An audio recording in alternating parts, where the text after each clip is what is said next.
Spoštovane gledalke in gledalci, poslušalke in poslušalci, lepo pozdravljeni v novi posebni izdaji podcasta na portalu domovina.je.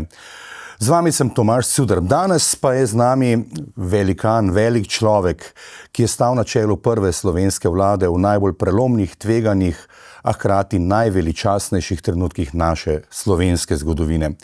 Mož, ki je premikal meje mogočega in popeljal Slovenijo na pot samostojnosti, ter tudi obenem mednarodnega priznanja. Medtem ko slavimo 35 let naše države, se spominjamo časa, ko svoboda in lastna država nista bili samoumevni. V studiu z velikim spoštovanjem pozdravljam prvega predsednika slovenske vlade in osamosvojitelja, gospoda Lojzeta Peterleta. Dobrodošli v naši družbi. Dobar dan. Sem bil vesel vašega povabila. Hvala. Enako, seveda. Torej, pred 35 leti je Slovenija postala samostojna država. Vi, ki sedite nasproti meni, pa ste bili eden njenih snovalcev in njen prvi predsednik vlade. Ampak danes to ne bo pogovor o zgodovini, ampak pogovor z njo. In takole bi vas vprašal najprej za začetek. Se morda Slovenci sploh zavedamo, kako bogato zgodovino imamo in kako bogata je naša korenina demokracije nasploh. Imel sem že nekaj podcastov, kjer sem to obelodanil, mediji o tem premalo pišejo. Morda bi tudi Melania Trump lahko to na glas povedala tam, kjer sedaj najbolj gori, tudi v Ameriki. Torej, knjižji kamen in ustoličevanje slovenskih knezov v slovenskem jeziku davnega leta, to je bilo v 7. stoletju, pa ima veliko povezavo z deklaracijo neodvisnosti Thomasa Jeffersona ravno 4. julija leta 1776, ko so v Filadelfiji podpisali tisti slavni možje prvo demokratično listino o Združenih državah Amerike. Mi pa imamo danes samostojno Slovenijo. Vi pa ste imeli upravka tudi s prvim možom ZDA, ki vam je tudi zaupal to povezavo. Vi ste polni anekdot, prosim, popeljite nas še v to zgodbo in to povezavo. Lepa hvala za tole začetno vprašanje. Jaz sam sem študiral zgodovino in brez zgodovine tako in tako ni nič, ne? In narod, ki se ne zaveda svoje zgodovine, s čimer je ponavadi povezan tudi občutek za identiteto, bi rekel, ima lahko pred sabo samo majavo prihodnost. Omenili ste predsednika Amerike, torej ko je bil tu Bill Clinton, kot prvi ameriški predsednik, ki je obiskal Slovenijo, je marsikoga v Vili Podrožnik pri nagovoru večernem ob sprejemu povedal zame izredno pomembno zadevo. Rekel je, med demokratično tradicijo slovenskega naroda in Ameriko je zgodovinski lok, ki teče od obredov ustoličevanja koroških vojvod do Jeffersona, ne? In takrat moram reči, da avstrijska veleposlanica, ki ni bila daleč od mene, ni šlo na smeh, če tako rečem, ne? No, meni se je zdelo to najboljše, kar je lahko predsednik Amerike ob tem povedal. Jaz sam sem imel priliko, da sem v kongresni knjižnici pogledal, kako je v knjigi Baudouina de Courtenaya Jefferson pisal klicaje, vprašaje in opombe. In me ne čudi, da je bil navdušen nad vlogo ljudstva pri ustoličevanju koroških vojvod. Mene je to pri zgodovini zelo zanimalo in rekel, težko jemljem na znanje, da v naši šoli nekako še zmeraj druga svetovna vojna zasenči vse, ne? In ni pravega pouka v smeri narodne zavesti, kakor kje bi rekel, so učitelji, ki to delajo, ne? Skratka, mi imamo tukaj tak element. In mimogrede to ustoličevanje koroških vojvod v slovenščini se je zgodilo na zadnje 14. marca 1414, pred dobrimi 600 leti. Torej, do takrat je to teklo v slovenščini in na Koroško je vezana slovenska državotvorna ideja, če tako rečem. Tudi Prešeren se spominja kralja Sama, mimogrede njegovo kraljestvo ali zveza, v kateri so živeli menda vsi Slovenci, je trajala 35 let. Mi imamo pa zdaj 35 let, pa jaz upam, da je trajalo le precej dlje, kot je trajalo takrat, ne. No, in to je nekaj, rekel, res nekaj posebnega, vrednega, pomembnega, ne, da sta dva slovenska svobodna kmeta predala oblast v imenu ljudstva novemu deželnemu knezu. In Slovenci niti ne ločujejo praviloma med knežjim kamnom in med vojvodskim prestolom, ne. Na knežjem kamnu je prevzel knez oblast. Ko jo imel, je šel pa na vojvodski prestol spodaj na Gosposvetskem polju in je tam delil posesti levo in desno. Za nas je ključen simbol knežji kamen. Ja, vsekakor. Ampak omenili ste šolanje, izobraževanje, zgodovine otrok, mladih. Vemo, tisti, ki smo bili rojeni še v nekdanji Jugoslaviji, takratni Jugoslaviji, imamo nekako razvit bolj ta spomin zgodovine, ampak mlajši, ki prihajajo, pa bi si zaslužili, da se obuja ta, če lahko rečem, patriotizem, to domoljubje in sama teža te zgodovine v povezavi sploh, če govoriva o Jeffersonu in pa o največjem ameriškem prazniku nasploh. Kot o nekom, ki naj bi želel biti vladar tega sveta in pa pojem demokracije v širšem smislu. No, če bi jaz lahko delal kurikulum za zgodovino v šolah naših, bi nedvomno ta element, to povezavo med slovensko tradicijo in ameriško, bi s ponosom to zapisal oziroma povedal mladini. Je pa treba upoštevati, ker ste omenili une čase. Jaz sem v komunizmu preživel 42 let. Učili so nas, da bo narod izginil, da bodo države pokončale in da bomo živeli v neki družbi, za katero so komunisti vedeli, kako bo izgledala, ne.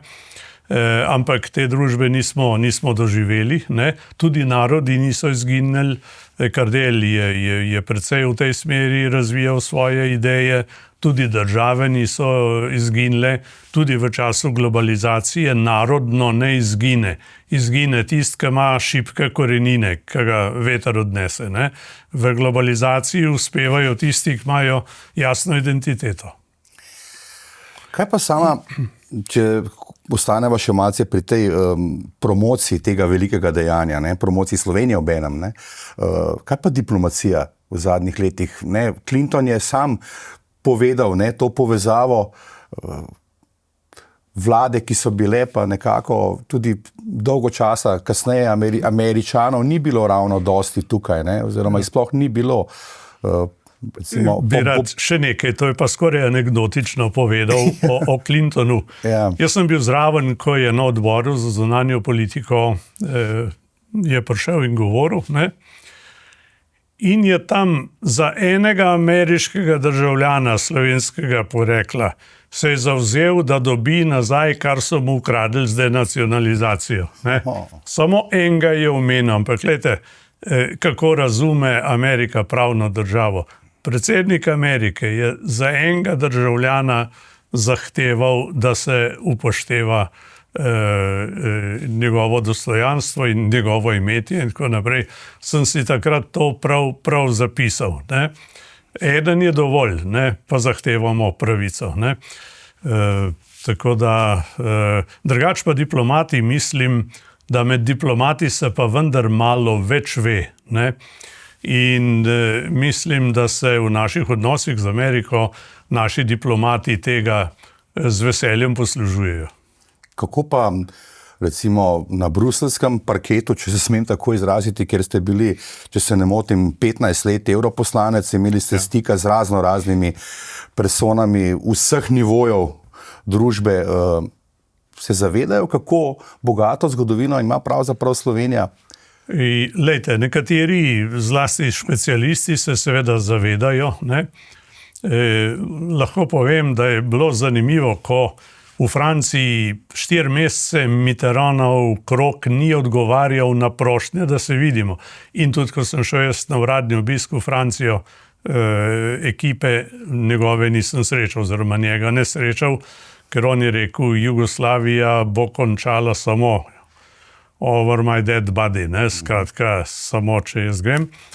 No, ampak sem srečeval same, jaz se hecam pa rečem, na pol Francoze, enega iz Alzacije, enega iz baskovske dežele v Franciji.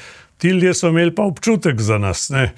Recimo Alain Lamassoure ki je prinesel prvo evropsko zastavo v Slovenijo, ne, je bil eden od teh, ki nam je pomagal, da smo prišli, kot takratni evropski minister, da smo mi prišli sami iz jugopaketa na kopenhagensko konferenco Evropskega sveta, kjer so se zmenili za skupino držav, ki naj bi se pogajala za vstop v Evropsko zvezo. Tako da takrat smo delali po vseh linijah, kot je bilo mogoče, in seveda smo znali take stvari tudi povedati, ne. Ja, vsekakor, predvsem bi se danes malce osredotočil ne samo na starejše, tudi za mlajše, ki nas poslušajo, absolutno, da pojasnite, da recimo to moč besede, sem si zapisal v novi reviji, tista famozna številka 57, ki se jo rado omenja in kjer je nosila podnaslov, ne, prispevki za slovenski nacionalni program. Ne. Zdaj se je res začelo, je bil to res prelomna točka višjega pomena ali se je že marsikaj kuhalo prej, kajti imam potem še eno zgodbo, ki sega še malce bolj nazaj v leto 1957, bova prišla kasneje še do gospoda Ivana Rebrnika, ki ima tudi te povezave, ampak najprej pri novi reviji, če ostaneva, pa potem se je kar hitro dogajalo vse skupaj, ne. Torej, bova še malce v zgodovini. Lejte, Slovenci 1848, ko so prvič zapisali nacionalni program in glavni del je napisal Korošec, Matija Majer-Zilski, ne, smo spet pri državotvorni deželi, če tako rečem. Ne, ni pisal Štajerc ali Krajnc, ampak Korošec, ne, kar me ne čudi. Potem 17. leta, ko je bila ta Majniška deklaracija, ni bilo možnosti, ta monarhija ni bila sposobna prestrukturiranja. Slovenci so želeli živeti vsi skupaj v eni politični enoti in na nek način je to ponovila Slovenska ljudska stranka leta 32-33 s tako imenovanimi punktacijami, kjer so bili spet za to, da bi vsi živeli skupaj. Bi pa rad poudaril, potem 10 let kasneje je pa Lambert Ehrlich, ki je bil koroški Slovenc, ki se je nekoč boril za poštene meje v Parizu na mirovni konferenci. Torej, on je imel idejo samostojne Slovenije in je to v letu 41 in 42 lepo razvil. S tem je seveda postal dokončen nasprotnik sovjetizacije Slovenije, ne? Ker partija se ni borila za samostojno Slovenijo, ampak za ona je bila podrejena Kominterni in njenim željam, Sovjetska zveza od Vladivostoka do Gibraltarja, ne. Torej, poudarjam, oni se niso borili za samostojno Slovenijo in tudi ko so bili pregnani najprej Italijani, potem Nemci, mi nismo dobili svobode, ampak nov totalitarizem, ki je trajal dlje kot drugi in je prinesel tudi največ žrtev, ne. To rad povem, ker ljudje včasih ne razlikujejo med drugo svetovno vojno in vojno za Slovenijo. V tem je bistvena razlika, mogoče kasneje še kaj več na to temo, ne. Skratka, torej jaz sem zdajle govoril na Šentjoštu o Ehrlichu, on ni padel kot izdajalec, ker izdajalec ni bil, oziroma težko ga je deklarirati za izdajalca, ker je bil narodnjak brez primere, ne, ampak on je vedel, kaj prinaša komunizem in je bil proti temu, ne. Hudo je, če je dovolj, da te proglasijo za izdajalca, če si antikomunist. Ne? In mi imamo ta mit o izdajalcih in osvoboditeljih in tam so zadeve, bi rekel, zelo enostavne. Ne? Izdajalci tisti, ki ga določi partija. Ne? Tudi recimo je vredno omembe dejstvo, da je partija, ki je prevzela Osvobodilno fronto, ne, je rekla, kdor se ne bori pod našo komando, je izdajalec. Ne? Vemo, da so mešanske stranke imele drugačno idejo, bi rekel, bolj francosko idejo o odporu, ampak ni prišlo tam do sodelovanja. Skratka, omenjam Ehrlicha tudi zato, ker je on takrat razvijal tudi močno srednjeevropsko zamisel o Sloveniji, ne, in je bil tudi za kakšno konfederacijo in tako naprej. No, potem je bilo en čas, če tako rečem, s to idejo mir, ne, ampak naši seljenci v Argentini, v Ameriki, so pa s to idejo nadaljevali. V Kanadi izhajala tudi slovenska država, torej od zunaj je bila ideja slovenske države vedno prisotna. V Trstu jo je močno zastopal Franc Jeza. Potem po 68. leta pride tista znamenita knjižica Slovenija kam, državotvorno gibanje. Ste omenili že Ivana Rebernika, jaz sem imel srečo, da sem ga poznal in bil tudi njegov prijatelj, smo ga žal pokopali pred dobrim mesecem. Nedolgo nazaj, tukaj ga vidiva zdaj gospoda. Ja. To je Ivan. Ja. Smo pripravili tudi to fotografijo, da razkrijemo tudi Slovence, ki so bili zelo zaslužni. Tudi vi ste ga obiskali takrat, če se ne motim, on je deloval v Vatikanu in bil takrat vaš pomočnik, prevajalec. On je bil prevajalec na italijanski strani pri Andreotiju. To je bil neverjeten mož, ne? Sloveniji ni znano in on tudi ni tega na veliko razlagal. Ampak on je šel z Koroškega skupaj z bratom, ker so njima rekli, da ne bosta nikoli maturirala. Ne? In on ni želel ostati brez mature in je šel ven. Bil je izjemen mož z izjemnimi povezavami, podobno kot dr. Štefan Faleš. Ne? Bil je dostojen in verodostojen in mu je, da ne rečem, zaupal cel Rim. Ne? In je bil potem tudi naš veleposlanik pri Svetem sedežu. Kako pomemben je bil gospod Rebernik za osamosvajanje s temi povezavami? Vem, Slovenija takrat se je šele nastajala, takrat so se borilo, da nas tudi Vatikan v končni fazi prizna kot država in potem vsi ostali kasneje. Ne? Jaz bi rad povedal, da... Kaj je v ozadju vseh teh ljudi dejansko? Lejte, če gremo malo še v tej knjižici Slovenija kam 1968, ne? On je bil eden od 4 avtorjev, 4 rimskih kristjanov. Eden je bil pokojni Franček Križnik, ki je veljal nekoč za najboljšega poznavalca marksizma na desni strani, potem je bil še gospod Valant, pa gospod Žužek. Ne? Križnika sem dobro poznal, z gospodom Rebernikom sva bila prijatelja. Torej, oni so najbolj precizno zastavili tako zvano slovensko državotvorno gibanje in pozvali partijo, naj se tega posluži, in so zapisali v tej knjižici, ki jo je še danes vredno brati, da bo do samostojne Slovenije prišlo čez 20 let. Zmotili smo se za 3 leta. Ne? In ta knjižica je prišla ven v Trstu. Sestanki so potekali na podstrešju njegovega bloka v Rimu in to je, lejte, prispevek, ki je takrat seveda ni mogel doma sprožiti gibanja, kot so si ga želeli, je pa vse nas, ki smo za to vedeli, to navduševalo. Lejte, smo brali te stvari, smo brali Odiseja ob Jamboru, smo brali Tržaški zaliv. Lejte, to je bila vse, to so bili vse viri zavesti, ki se je na koncu prelila v slovensko pomlad. Jaz sem delal pri reviji 2000, kjer smo izdali tudi knjigo dr. Janka Prunka, Slovenski nacionalni programi. V tej reviji je sodelovalo vrsto ljudi, ki so se potem pojavili v novi reviji. Tako da tle, rekel, so neke povezave. Seveda mi kot kristjani, rekel, smo imeli malo težji kamen nad sabo, ne, kakor ga je imela ZSMS, pa tudi Nova revija je kar dobro štartala, bi rekel. Skratka, govorimo o tem, da je bilo več virov državotvorne ideje in tisti, ki nam ni bilo vseeno, pač smo te zadeve poznali. Ključno pa se mi zdi to, da je torej Nova revija, 57. številka, potem pa pomeni, jaz bi rekel, nekakšen izbruh ali konkretizacijo. Torej takrat se je zgodil proces JBTZ. Bi rekel, naenkrat je Slovenija zakuhala, 88.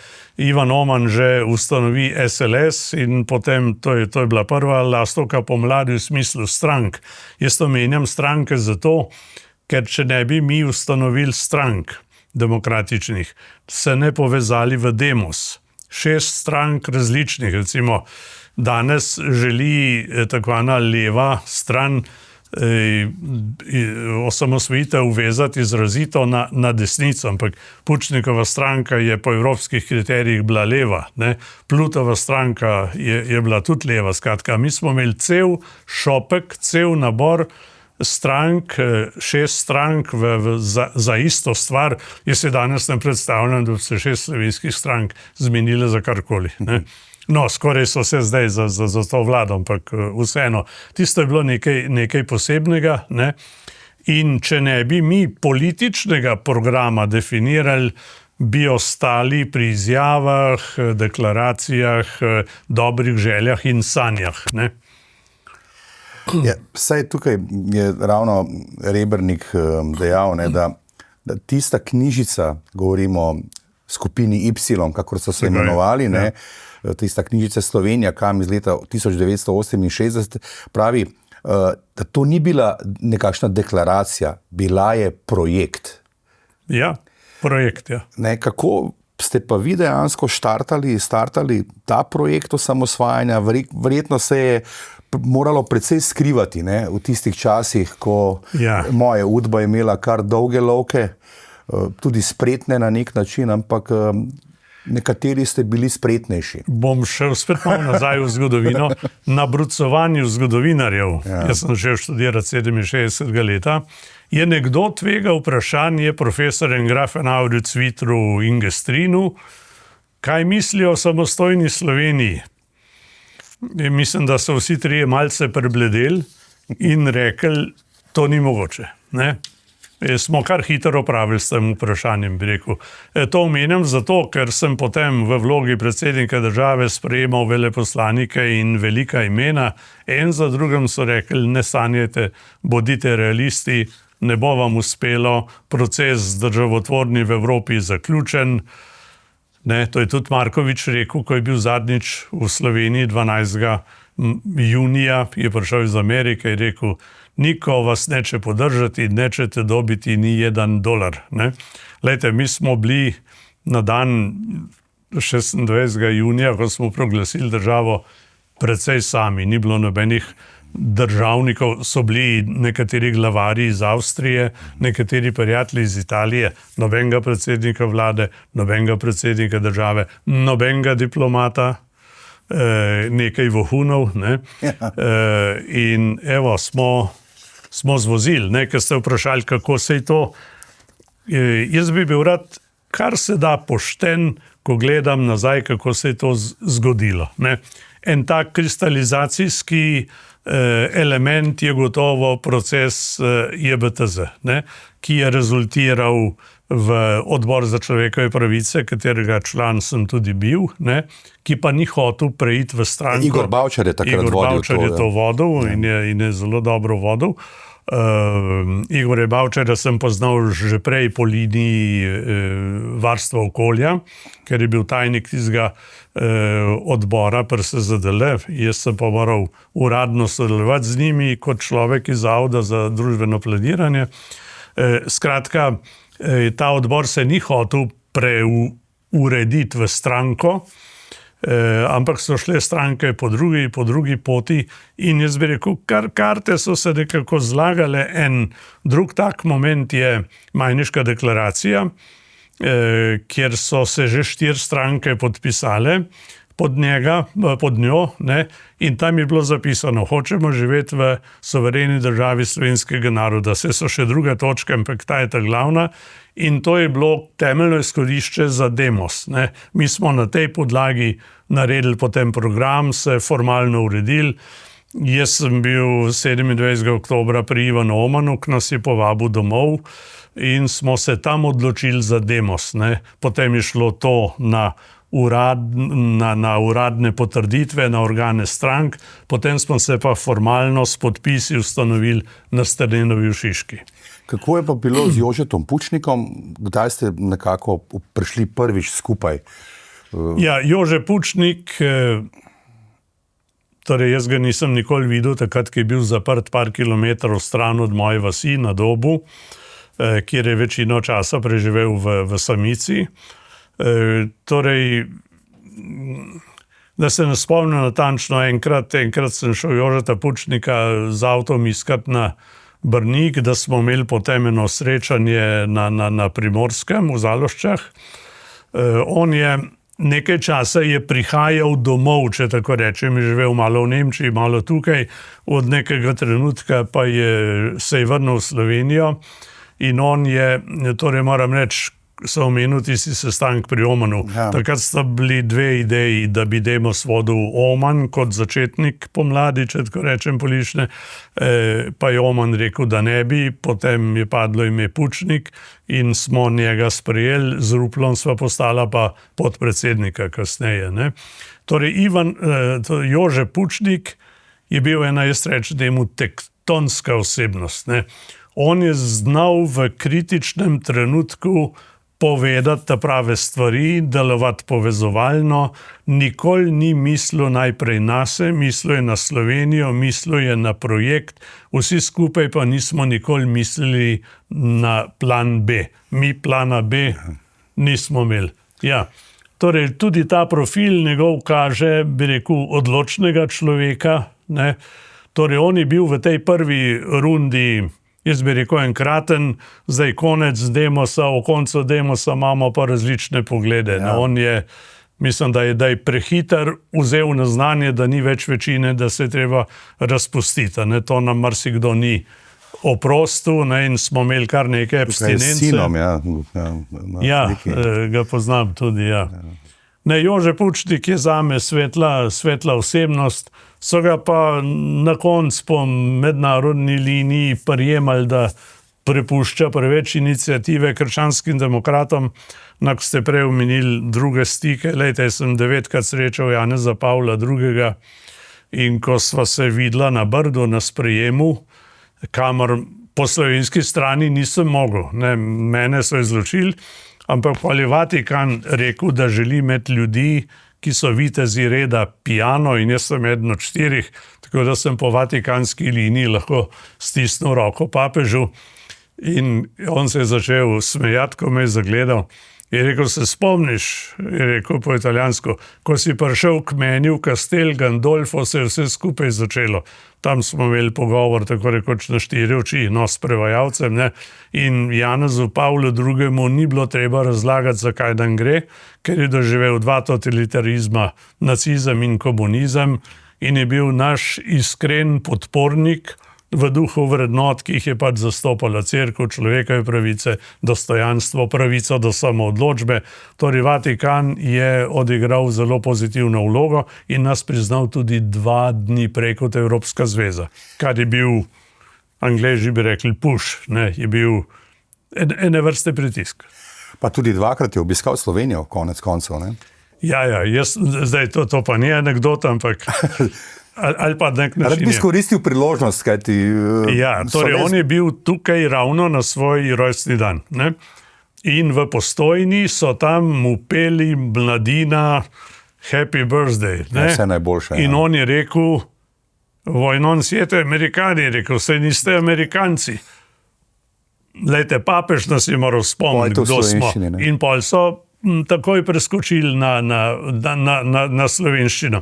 Jaz sem pa takrat poklical gospoda Faleža, on je bil zadolžen za prvih vsaj 15, mislim, obiskov papeža po svetu za varnost. To vse pove, kako visoko je stal Štefan Falež, ki je bil naš prvi veleposlanik pri je skrbel tudi za varovanje Janeza Pavla II. Tukaj. Ob tem obisku, torej tega ne vem več, ali še, ampak on je bil član te tako papeške družine, izjemen mož tudi z močnim. Anderot je bil botr dvem njegovim sinovom. To vse pove, kako je on stal v italijanski politiki. Ne? In jaz sem ga poklical, žal nisem bil v Postojni, se rekel, gospod Štefan, se rekel, dajte, povejte protokolu, da bomo papeža počakali pevci zvečer, ko pride v Škofijski dvorec, in mu bomo zapeli pod okenco. In on je bil čez 3/4 ure v Ljubljani in tam smo bili pokojni škof Uran, Matija Potočnik, Ortar, Marjan, Perko in jaz. 5 fantov se nas je tam zbralo in smo imeli kar en mali koncert, ker papežu je kar pasalo, ne, in je bil zelo dobre volje. In drug dan so ga zjutraj slišali ob 5:30, da je žvižgal po hodniku. Tako da smo ga spravili v dobro voljo. Ja, to poenotenje te, lahko rečem, množice Slovencev in Slovenk je tudi pomembna zgodba. Ne? Če zdaj malce potegnem neko vzporednico, ne? Kako povezovalno pa je bilo tudi tisti proces JBTZ na Roški. Ne? Tudi priznam, sam sem tudi hodil po tistih garažnih strehah in iskal mesto, da smo mulci dejansko opazovali dogajanje. Ampak takrat se je le poslušalo, ne? Dovolj imamo, radi bi bili samostojni. Ja. Šlo je že precej v to smer, vsak dan bolj. Ne? Jaz sem bil tudi pod tisto garažno hišo, če ste bili vi gor, sem bil jaz pod napuščen. Ja. Iz Zavoda za družbeno planiranje smo šli samo 3 ljudje, ob kar veliko večjem številu zaposlenih. Eden od teh je bil tudi Janez Potočnik, ne? kasnejši komisar. Ne? In tisto je bilo, imam živo v spominu, ne?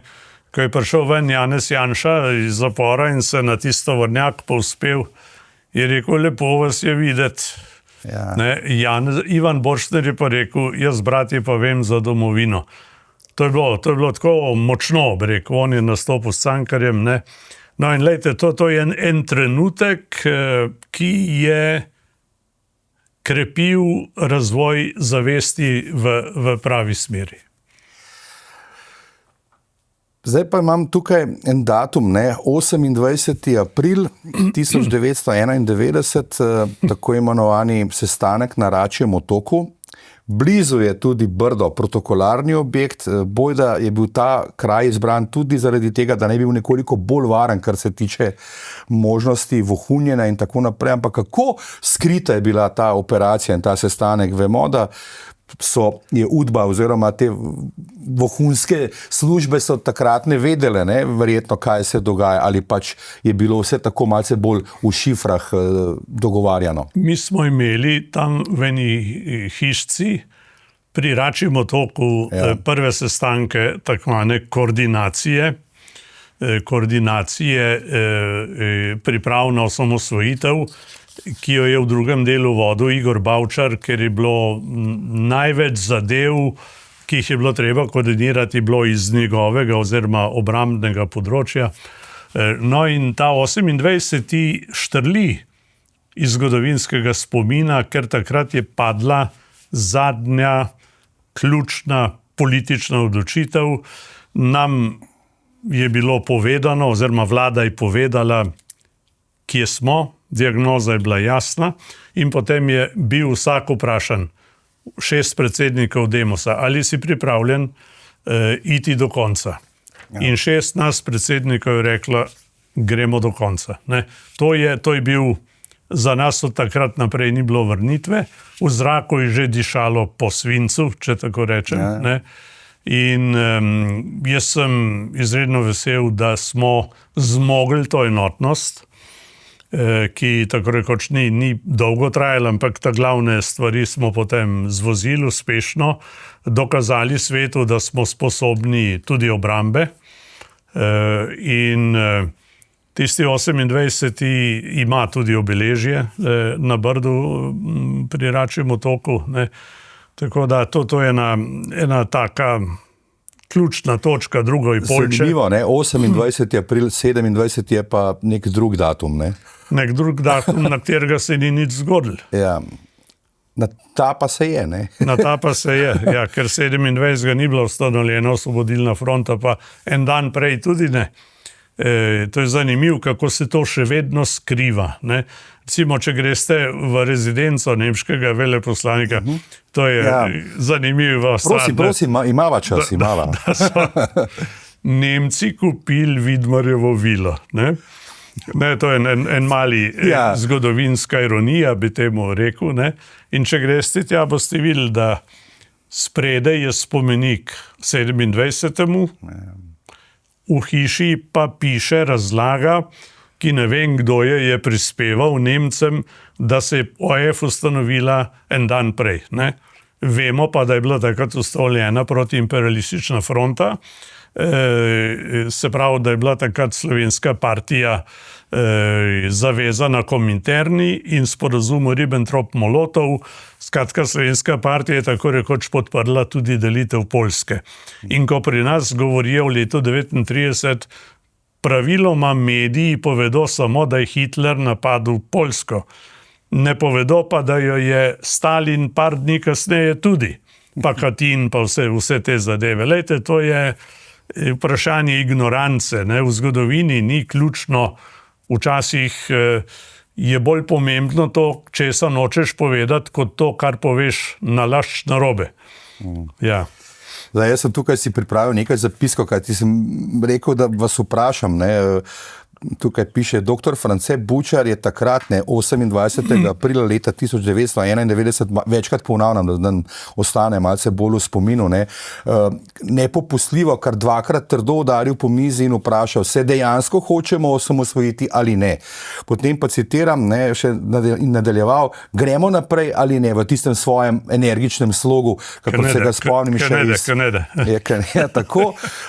No, medtem ko pa je voditelj Demosa, takrat seveda voditelj dr. Jože Pučnik pa prisotne neposredno soočil z realnostjo in vprašal, ali so pripravljeni predvsem osebno tvegati zaradi seveda svoje izkušnje z oblastjo, tudi svoja življenja, predvsem in svobodo za to dejanje in grožnjami Beograda z vojaškimi središči in celo likvidacijami. Tako da je bilo potrebno imeti, vemo, kaj bi zdaj lahko rekel, kar lejte, to je bil krepek pogum. Tako gost trenutek,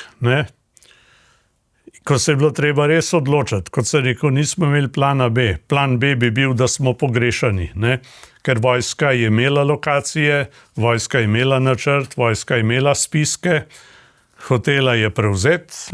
Poznamo zgodbo s Kadijevičem v Moskvi, ko je želel podporo, pa so rekli Rusi oziroma Sovjeti, da morajo prej urediti zadeve z Gorbačovom, drugače bi se nam začelo kaj dogajati že marca. Torej, z tega vidika smo imeli srečo, da so to naredili z nekaj zamude. In mingede povem še to, veste, zanimiv.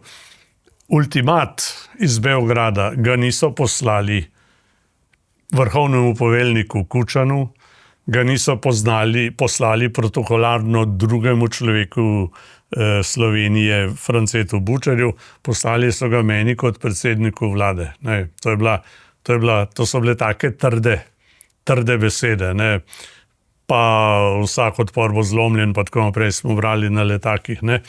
Lejte, danes nam ljudje, marsikdo skozi sprašuje, ali nas je bilo strah in ali smo imeli plan B. Jaz nisem najbolj korajžen človek na tem svetu, ampak lejte, za strah ni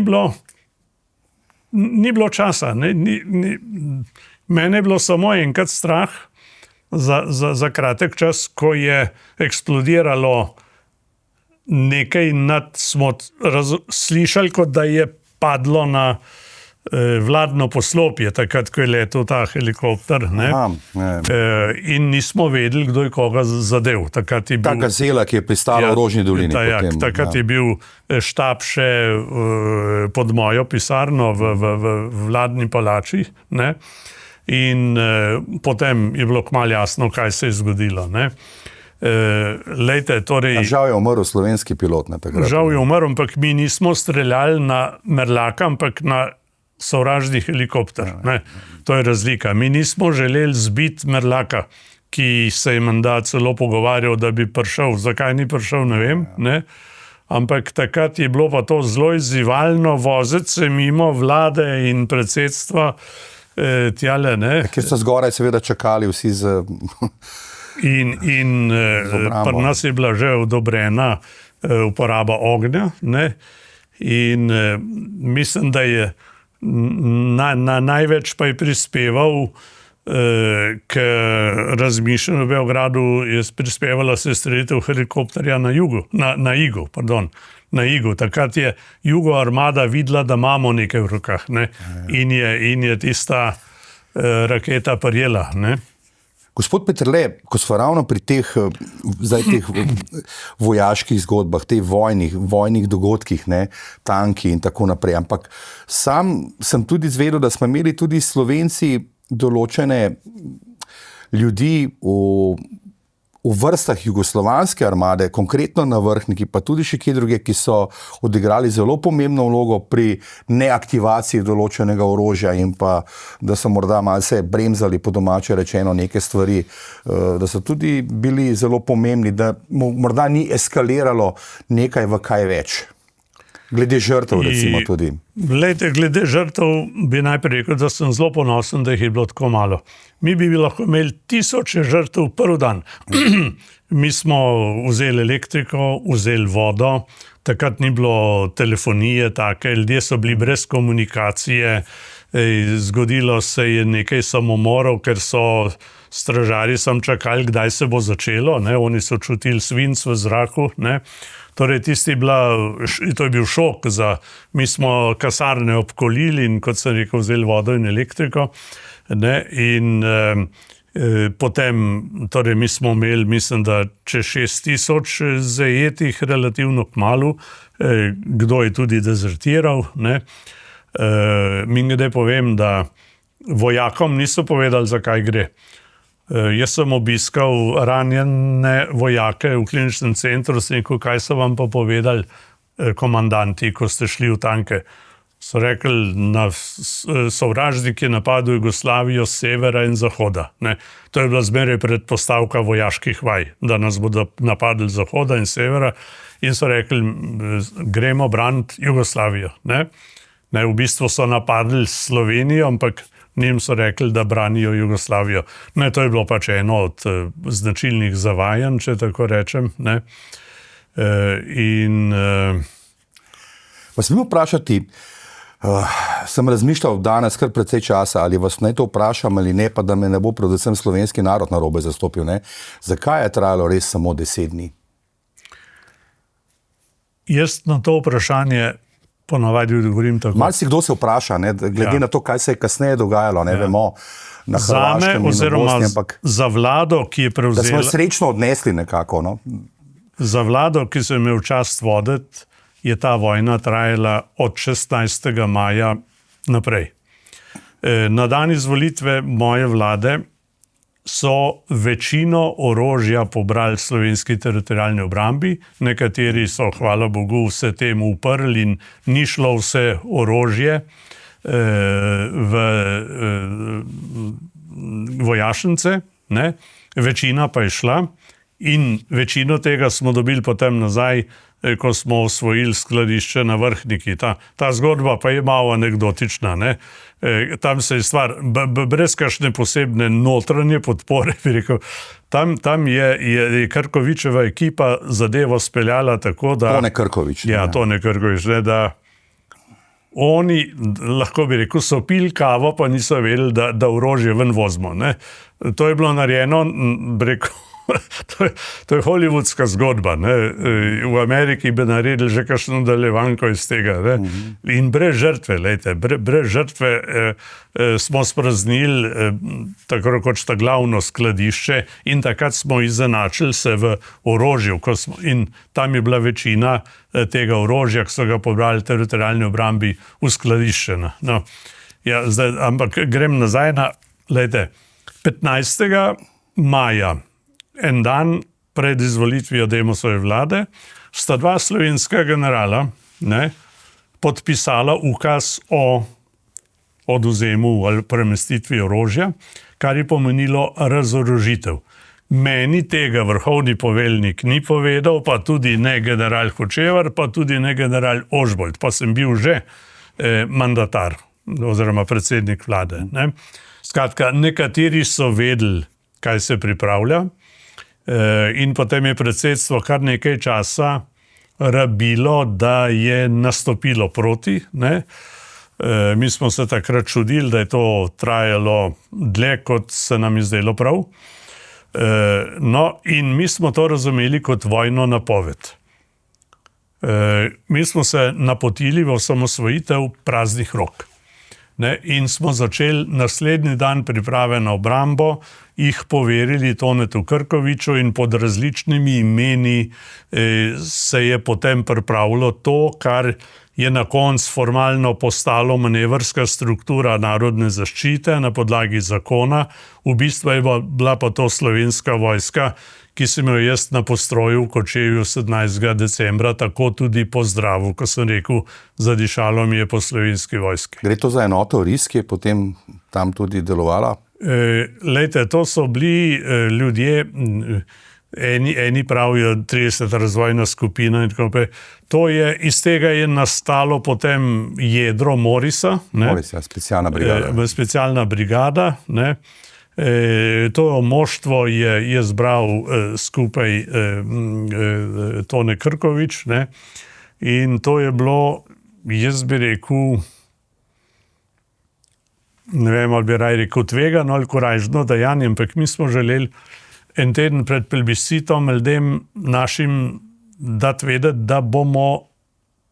da imamo kaj v rokah, če bo treba braniti to odločitev. Ne? In jaz mislim, da je to tudi vplivalo pozitivno na plebiscit.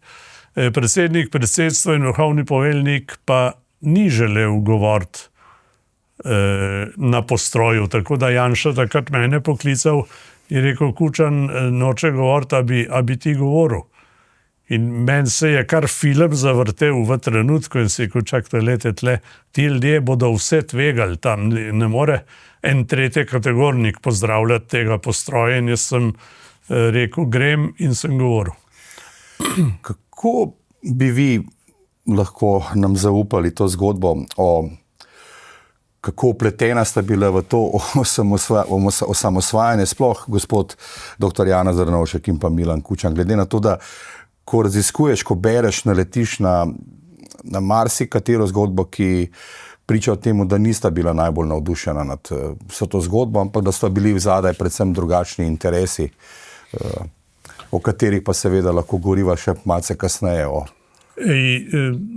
Če dovolite, bi rekel nekaj besed najprej o povratku Janeza Drnovška v Slovenijo.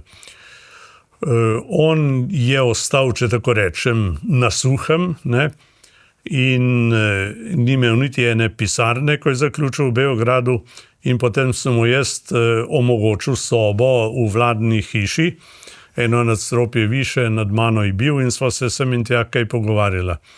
In sem ga vprašal, kako je bilo takrat, ko je on zmagal proti Bulcu. Ne, takrat smo izbirali lahko med dvemi in ljudje so alternativo izbrali, čeprav ga je predlagala v bistvu ista partija. Ne. Tudi on je bil komunist, ampak ni bil ideološki komunist, predvsem pa ni bil iz, kako bi rekel, ožjega kroga. Ne. Ampak bil je predsednik predsedstva SFRJ. Ja, ampak kaj on meni rekel?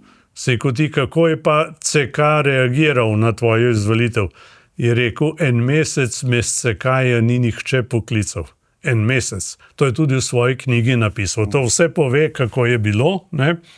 In Janez Drnovšek, bom še enkrat poudaril, ni bil ideološki komunist. Ne? On ni ravnal s konceptom sovražnika, ne? In midva sva se kar dobro razumela. In v njegovi vladi, ste bil minister, ne? Sva bila z Janšem v tej njegovi drugi vladi.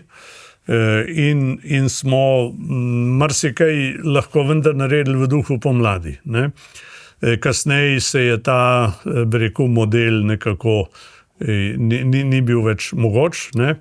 Zdaj, Drnovšek je, jaz bi rekel, jaz mu štejem v dobro številne odločitve ali pa neodločitve, bi rekel, ko je bil član predsedstva in je držal vojsko nazaj, ne?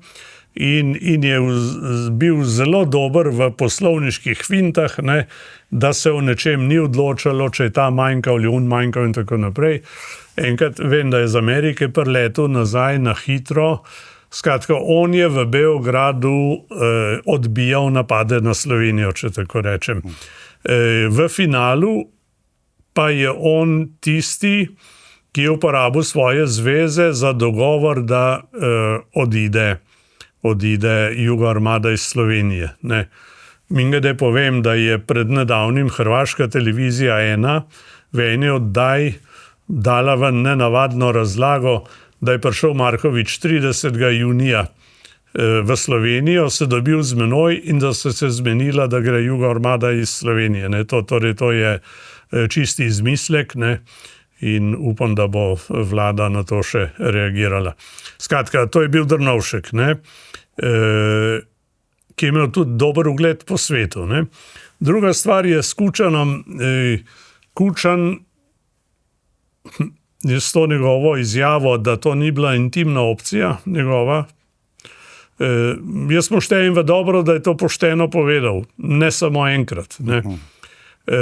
Sveda, ti pa da misliti, kako je s človekom, ki je iz nekdanjega prvega komunista postal prvi demokrat na demokratičnih volitvah, ne? Kako potem tak mož ravna. Ampak on je, jaz bi rekel, da v večini primerov je upošteval večinsko voljo, tudi upošteval zmago Demosa in meni, kljub nekemu zapletu, bi rekel, predlagal mene za mandatarja.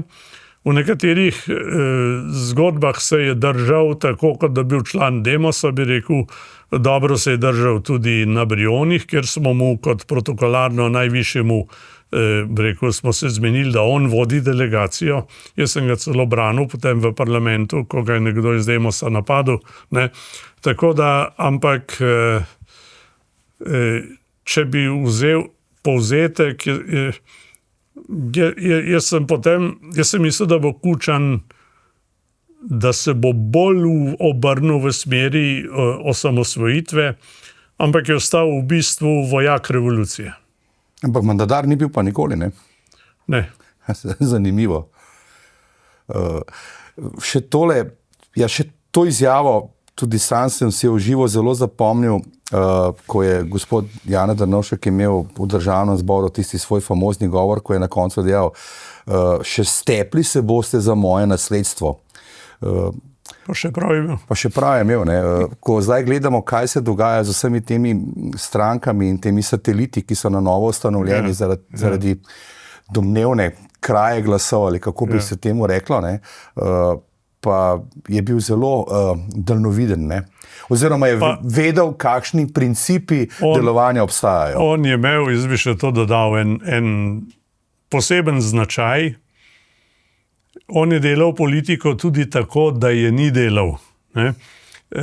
In so novinarji pritiskali na njega, kdaj bo kaj povedal, ampak on je relativno malo govoril. Ne? In mi je enkrat rekel, kako prav ti si skozi na televiziji, ne? Njemu javnost ni pasala, tako rekoč. Ne? In on, recimo, ne vem, kaj bi rekel, če bi doživel to parlamentarno zmerjalnico, ki jo zdaj gledamo. On, recimo, se ne spomnim, da bi kdaj uporabil, da bi kdaj koga zmerjal. Ne? Se je znal, kdaj tudi je kakšno cinično rekel, ampak ni napadal grdo, če tako rečem. Ne? Je pa zanimivo, ne, da je živel pa, oziroma potem se je preselil ravno v Murgelsko hišo, v kateri je predhodno pa živel tam tudi Stane Dolanc. To je tudi ena taka zanimiva zgodba. Ne. No, tisti, ki živijo tam, vedo, ne, da je bilo potem tudi varovano vse skupaj dolgo časa. Pol je šel pa na Zaplano, proti koncu pa je veliko potoval po svetih krajih. Midva sva se lepo poslovila, predno je umrl. Rekel, zelo lep pogovor sva imela in sva zaključila v prijateljskem ozračju. Ni za javnost? On se meni celo za nekaj opravičil, ampak se mi je opravičil za napačno stvar. Ampak mu štejem v dobro, da se je sploh opravičil. Manjka danes malce več tega Drnovškovega duha, če malce metaforno se izrazim, v politiki? Lejte, če bi slovenska levica se navdihovala v Drnovškovi politični kulturi, bi rekel, bi Slovenija izgledala danes drugače. Ampak ta levica, ki ima pač komunističen izvor, nas želi peljati na čebine, ne? Kar pomeni, da se pri nas tepejo vrednote revolucije z vrednotami osamosvojitve, ne? To je pač, jaz pravim temu, en nevaren nazaj, ki nam vrača koncept sovražnika, ki temelji na prepričanju, da narediš boljšo družbo, če izločiš tiste, ki so drugačni. Ne? Jaz sem mislil, da smo se od tega rešili 26. oziroma 25. junija, ampak se nam je zgodila neka restauracija starega, marsikateri subsistem je ostal oblastno nedotaknjen, se pravi, iste strukture so delale naprej. Torej Demos je samo razpustom in podiranjem svoje vlade odprl bok na levo, če tako rečem, ne? In vidimo, koliko časa so vladale pomladne stranke, koliko časa stranke komunističnega porekla. Tako da mi imamo eno mešano situacijo, bi rekel. Ne? Pri nas niso vsi ponotranili osamosvojitve kot tiste zadeve, ki nas najlažje pelje naprej. Jaz rad poudarjam, da smo se osamosvojili za vse in da so bili takrat vsi naši.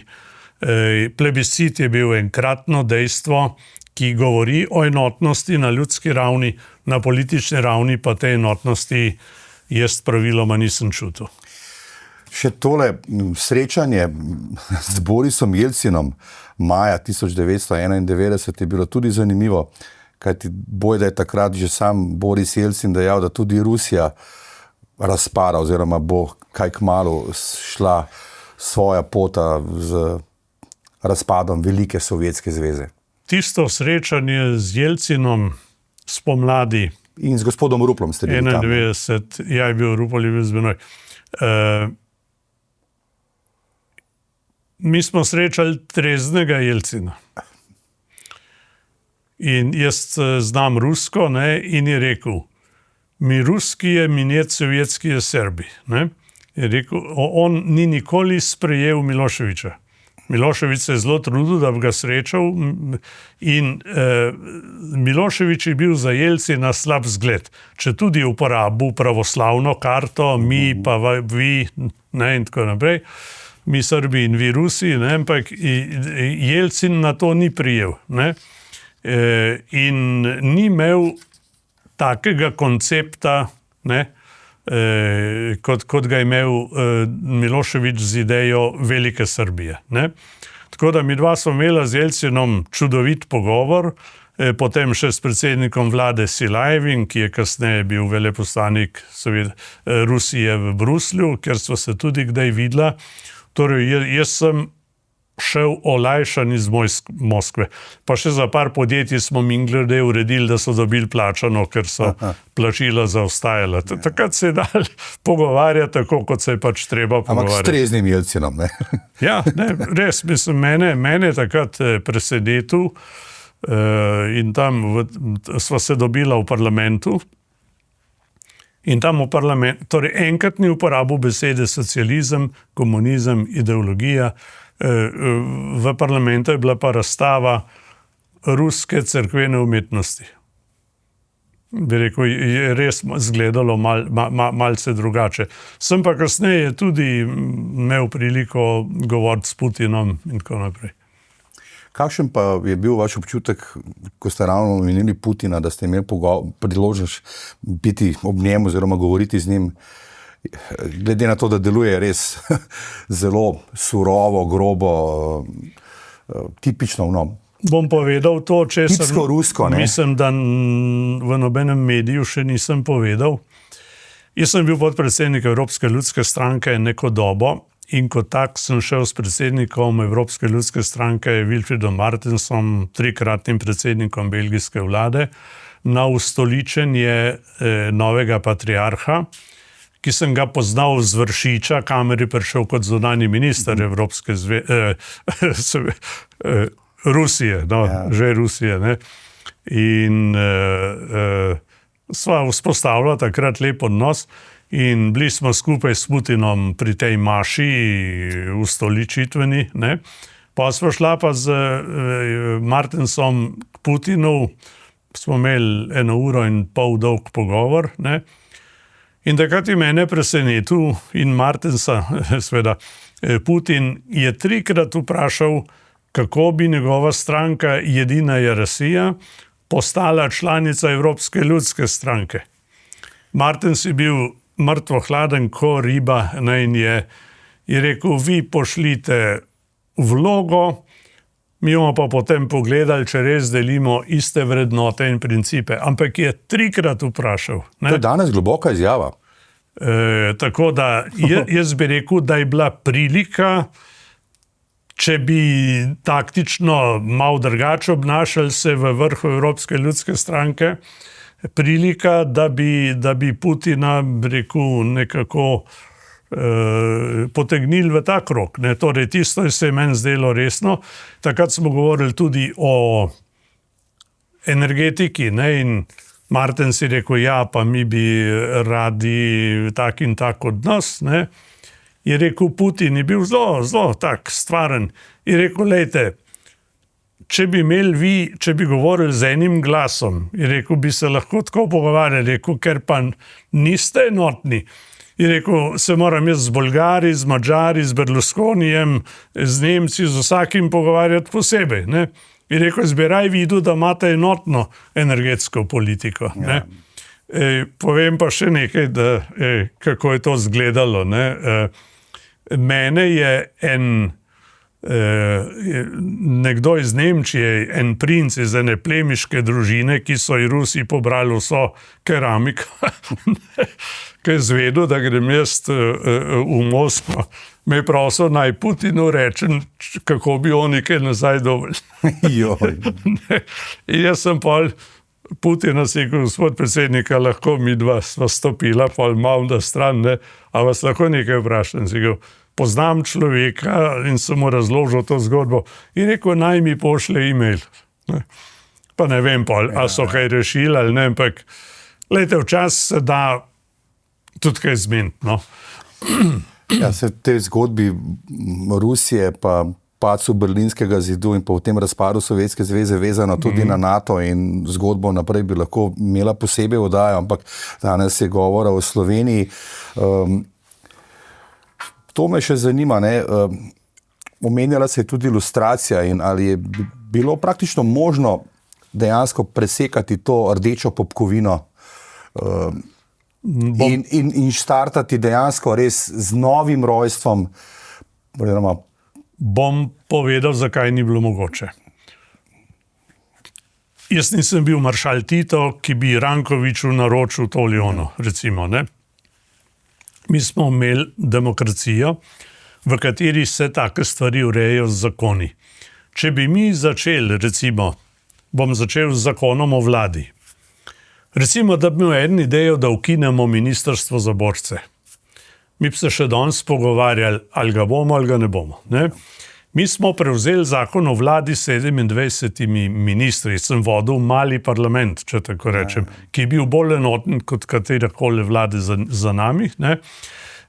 In jaz sem dobil ministra za borce iz Kučanovega kabineta, ker v Demosu ni hotel biti nihče minister za borce. In so rekli, se to bomo itak, s tem bomo nehali. Spolzek teren tudi, ne? Dva partizana sem imel v moji stranki, v SKD-ju, Viktorja Blažiča in Franca Miklavčiča, ki sta bila oba zaprta zaradi svojih stališč o Sloveniji, ne, oziroma o situaciji v Sloveniji. In sem oba vprašal, če bi prevzela to, sta rekla ne. In jaz sem moral ministra imeti, sem poklical potem šefa borcev Dolničarja, ki mi je predlagal eno ime in to ime je bilo iz Kučanovega kabineta. In je bil zelo dober minister. Ne. Je bilo še 7 drugih bivših komunistov, vključno s sinom Vide Tomšič, takrat so mene masirali, kaj pa je Peterleto, zdaj bomo pa take ljudi not gledali. Bil je eden najboljših ministrov. Ne. In jaz nisem zbiral po knjižici, po rodovniku, ampak po pripadnosti cilju. In vsi, ki so bili v moji vladi, so podpisali Demosov vladni program. Ne.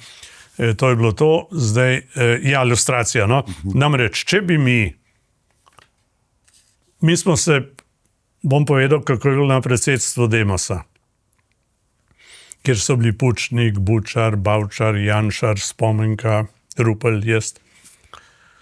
Prvi, ki se je izrekel proti ilustraciji, je bil Jože Pučnik. Z enim zelo idealističnim stališčem, ki mi je bilo v osnovi všeč. In je rekel, lejte, zdaj bomo imeli druge vrednote, druge principe, druga pravila, drug red. Je rekel, zdaj bodo tudi oni drugačni. Torej, on je imel veliko vero, da bo ta institucionalna sprememba nekako spremenila nosilce bivšega režima. Bučar je bil seveda proti, da ne naštevam drugih, ne, nekateri niso rekli nič, ampak mi smo se odločili, da v to ne gremo, ker bi tvegali notranjo fronto. Ne.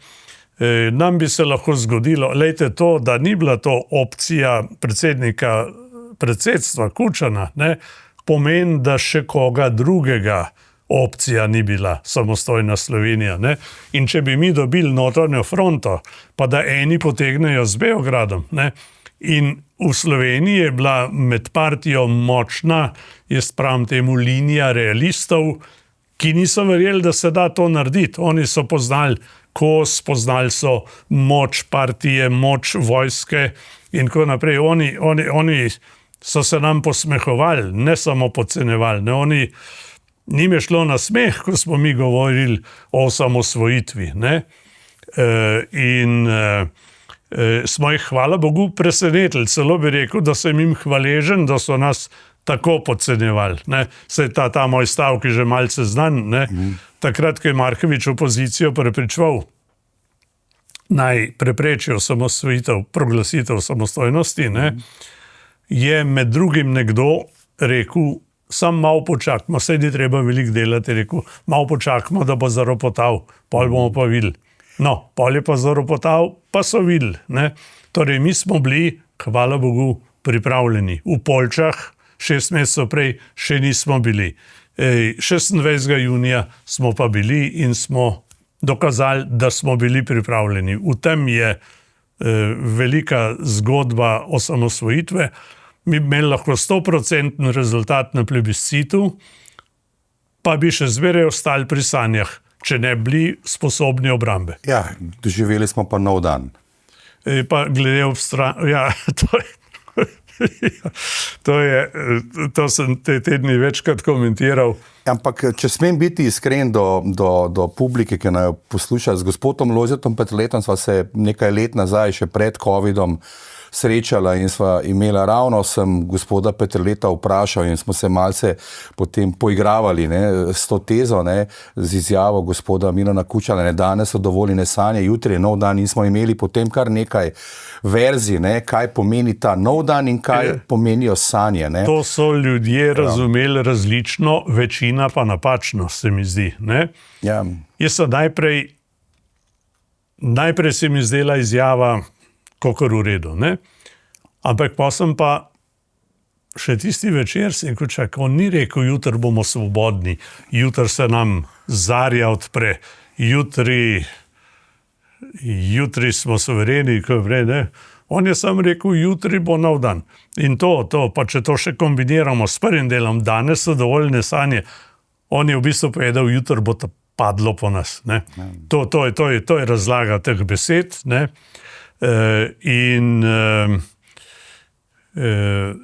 Mislim, da jih je večina razumela narobe. Drugač, glede ilustracije še to. Midva so jo kasneje z Janšem predlagala sva zakon, ki pa ni šel skozi. Mislim, da sva ga predlagala celo 2-krat. In v Sloveniji to ne bi šlo skozi ali ne bo šlo skozi, zdaj čas je mimo, ne, več ali manj, ker tudi ni šla skozi posvojitev evropskega odnosa do totalitarizmov. Ne? Pri nas je bilo to večkrat predlagano v parlamentu. Evropska zveza, vključno z Evropskim parlamentom, kjer sem lahko za to glasoval, je obsodila vse totalitarizme, vključno s komunizmom. Pri nas bi eni komunizem še zmeraj ponujali kot svobodo, ne? In zato to ne gre skozi. Ne? Zato tako težko tudi pokopljemo oziroma ne moremo pokopati žrtev revolucije. Ampak zdaj, če zavrtiva film malce naprej, potem v redu, Slovenija, demokracija, republika, volitve, različni mandati, različni mandatarji, ampak ko gledam 35 let nazaj in afera za afero, vedno bolj globje razdeljevanje, vedno bolj se je uporabljala levica, desnica, levi, desni. Ta razkol družbe, seveda z uporabo sjajnih ali pa krasnih medijskih prijemov, ne, pa je potem začel mleti to zgodbo na svoj način, kakršno doživljamo danes, ampak sreči zdaj, ali pa za nekatere k nesreči, ne, neka nov veter zdaj, ki seveda ga čakajo pa veliki izzivi, ne. Glede na vse nastalo v teh zadnjih 35 letih, kot da je v bistvu je čas za nek nov reset ali za neko novo zgodbo. Jaz sem vesel teh vaših besed in se tudi sam trudim, da bi do tega prišlo.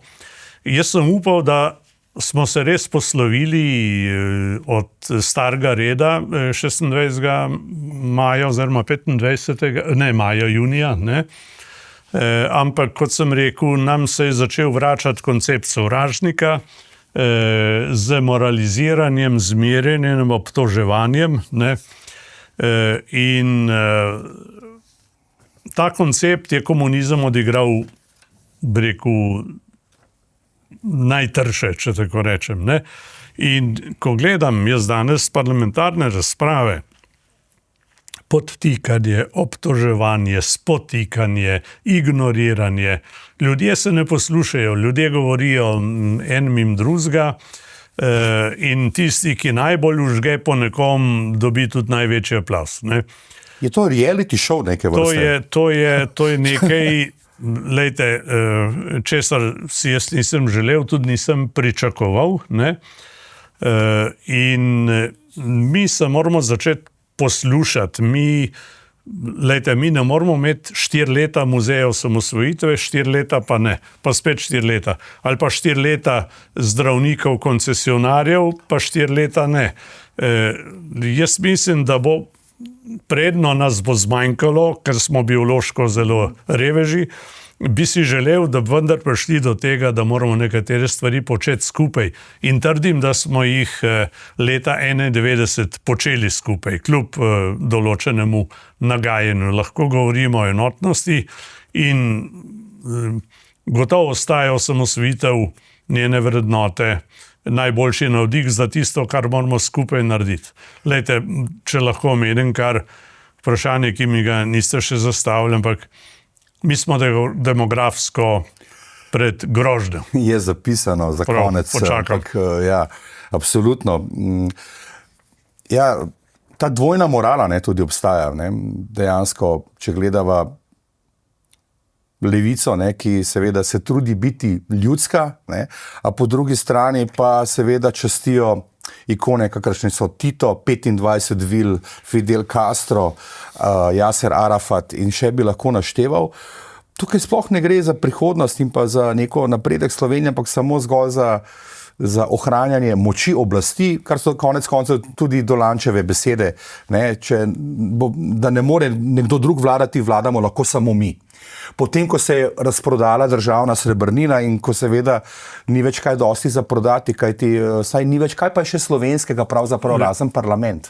Lejte, če sem malce zelo direkten. Ja, dokler bo takovana slovenska levica se navdihovala v vrednotah revolucije, ali da ne rečem Čebin, bomo živeli s konceptom sovražnika, bomo imeli zmerjanje, ne? Slovenska levica ni podobna evropski levici, ki jo jaz poznam iz Evropskega parlamenta. Tam je najbolj normalno, da te vidijo, da šel s socialdemokratom na večerjo ali z zelenim, ker tam se treba seveda tudi pogovarjati, kako boš sestavil neko koalicijo, če si poročevalec. Če te tukaj slikajo z enim z levice, si že označen, ne? In obratno. Ne? Tako da še to bi rekel, lejte, bom omenil besedo antijanšizem. Ja. Ta traja od leta 1988, traja že več kot 35 let. Jaz sem se pogovarjal z enim eminentnim levim politikom, ki je rekel, ne vem, kaj bomo mi, če Janše ne bo več. Je rekel, bomo zgubili motiv, ne? Torej to zaletavanje, vsi ti procesi, zapori in tako naprej, mislim, to je v duhu tega, kar sem rekel prej, ne? Ljudje komunističnega navdiha grejo zmeraj naprej z moralo, ne? Te umažejo in potem se imajo za legitimiranega, da narod rešujejo pred takimi ljudmi, ne? In govorilo se o Janši izdajalcu, Janši tatu, ne vem kaj še vse, skratka se podobno govorijo tudi za druge, ne? Dobivali smo grožnje in take stvari, ne? To je treba vse preskočiti, ampak ta breku antijanšizem je kontraproduktiven in kar mene skrbi v našem parlamentarnem življenju je to, da resnica ni kriterij. Kriterij je PR-ovski učinek, je učink na javnost. Ne? Jaz sem eni televiziji predlagal, da ne objavljajo nič nekulturnega. So rekli, pol lahko zapremo. Torej, to ljudje gledajo.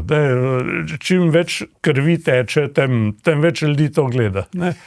Glede na to, da ste bili precej časa v Bruslju, malce seveda ste imeli vse veze in podatke, ampak ko si ti v nekem okolju ljudi, ki pač niso z dušo in srcem upleteni v neko dogajanje v državi, ne, kako dojemajo pač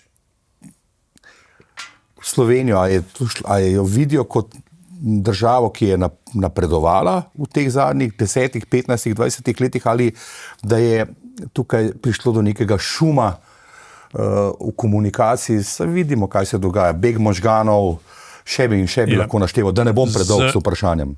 Z bivšim predsednikom poljske vlade, Jerzyjem Buskom, s katerim so bila 15 let skupaj v Evropskem parlamentu, bom odgovoril z njegovimi besedami. Ne? Me je enkrat vprašal, rekel, Lojze, kaj se pa dogaja s Slovenijo? Je rekel, vi ste bili nam zgled reform, je rekel, mi smo čakali vsak vaš zakon in ga takoj prevedli. Je rekel, mlajši brat je šel iskat stvari za starejše, tako je on meni rekel, Buzek, ne? Ki kar nekaj vedel o Sloveniji. Mi smo bili za Kitajsko najbolj zanimiv primer reform. Ne? Jaz sem celo 2-krat v istem letu imel uraden obisk s kitajskim zunanjim ministrom. Leta 2000. To je bilo že prej, ko sem bil zunanji minister, leta 1994. Ne? In sem ga vprašal, kako to, da se je zgodilo proti pravilom, da se midva v enem letu vidiva 2-krat. Je rekel, za nas ste vi najbolj zanimiva reformna država, bolj kot Madžarska, Poljska in tako naprej. Ne? No, potem pa nam je reformna dinamika upadla in danes smo, jaz bi rekel, da se je Slovenija v zadnjem mandatu začela ustavljati. Ne gre samo za vplive zunanje politike, vojn in tako naprej, ampak mi smo od znotraj začeli se ustavljati in gre za zaskrbljujoče procese in tudi za pomanjkanje zavesti, kaj pomeni, če ti mladina odhaja, če ti podjetniki odhajajo, če ti zdravniki odhajajo, če je malo veselja do življenja. Lejte, vse to so vprašanje, glede katerih bi morali strniti sile. Ne? Veselja do življenja ne more ukazati vlada, ki ne more z odlokom določiti, koliko otrok moraš imeti, ne? Ampak bo treba zelo natančno se pogovoriti, kako lahko okrepimo veselje do življenja, ali pa bodo tukaj živeli drugi ljudje z drugim jezikom in drugo kulturo. Ja, omenili ste Kitajsko in tukaj sem pač malce raziskoval. Imeli smo obisk seveda predstavnika kitajske vlade, ampak višjega obiska Kitajske pa še v zgodovini samostojne Slovenije ni bilo. Imeli smo obisk podpredsednika in zunanjega ministra v isti osebi Xi Jinpinga, ja. In to je tako, ki sem jaz potem srečal v istem letu še v Pekingu. Ne? Ampak takrat si bil vi minister pri vladi Andreja Bajuka, 2000 let. Ne, takrat sem bil minister pri Drnovšku.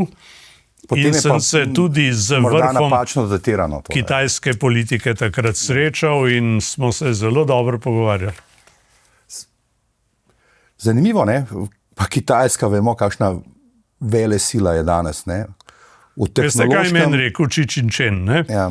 Je rekel, nas zanima miren prehod iz starega režima v novega. Ne?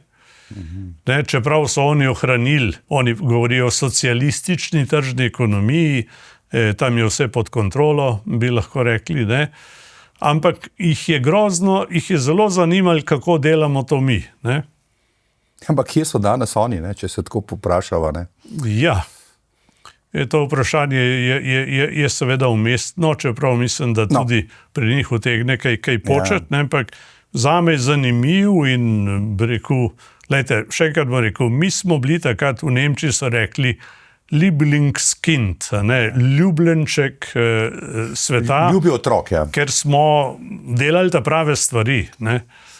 Potem pa je ta dinamika upadla, pa se je začel pa tole, kdo bo koga, in to je prišlo zdaj v razmere, v katerih ne uživam. Ja, ampak venomer so se ponavljale neke na novo ustanovljene stranke, ne, ki so prišle na plano na razne načine. Ne.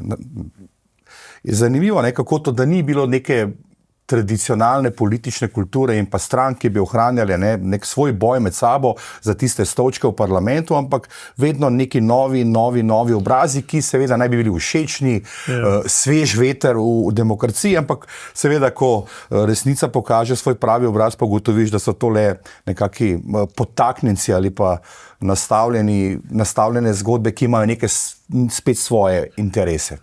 Lejte, mi smo dobili nekaj novih obrazov, ampak strici iz ozadja so bili pa ves čas isti. Ne? Ampak zdaj ta model novih obrazov zgleda, da se je izčrpal, ne? In meni se zdi bolj normalno, da imajo stranke, rekel, ki že stabilne stranke, rekel, večjo vlogo. Čeprav tudi v tej novi koaliciji imamo dve, rekel, relativno novi stranki. Ne. Lejte, bom še enkrat rekel, ne, če se bo slovenska tako mana levica, pri nas ti pojmi še zdaj ne delujejo dobro, ne, navdihovala na Čebinah, potem bo ta model, ki ga gledamo zdaj, ostal na delu in se bodo energije izčrpavale v medsebojnem obračunavanju namesto v skupnih projektih. Bil sem prisoten nedolgo nazaj v Vojaškem muzeju v Pivki na proslavi.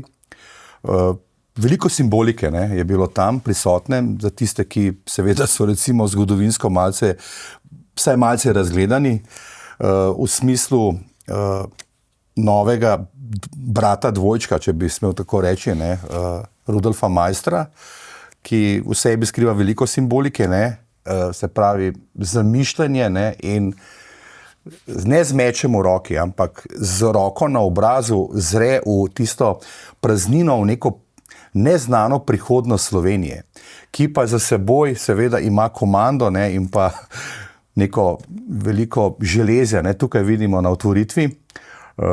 Potem pa zraven pa še visoki obisk predstavnikov NATO z admiralom Witoffom na čelu, ki seveda poveljuje v Neaplju tej floti, ki seveda ima tudi v zadnjem času kar precej dela, vemo zakaj, ampak takole, tukaj je admiral Witoff in seveda Jelko Kacin in ostala ameriška delegacija, vojaška. Ta metaforika, ne? V Pivki se je zgodila ta prava zadeva, ne? Prvič smo se poklonili slovenskemu vojaku. To je napis pod kipom generala Maistra in generala Maistra, ta Putrihov kip, se splača dobro pogledati. Ne? Ste že omenili to, ene to spominja na Rodena, ne? Na njegov kip misleca. Ne? Maistar ne drži za sabljo. Ne? Ten redkih kipov, se drži za glavo. Ja. In pesnik, se bi jaz rekel, tam vidi dlje ali pa vidi globlje ali vidi več. Ne?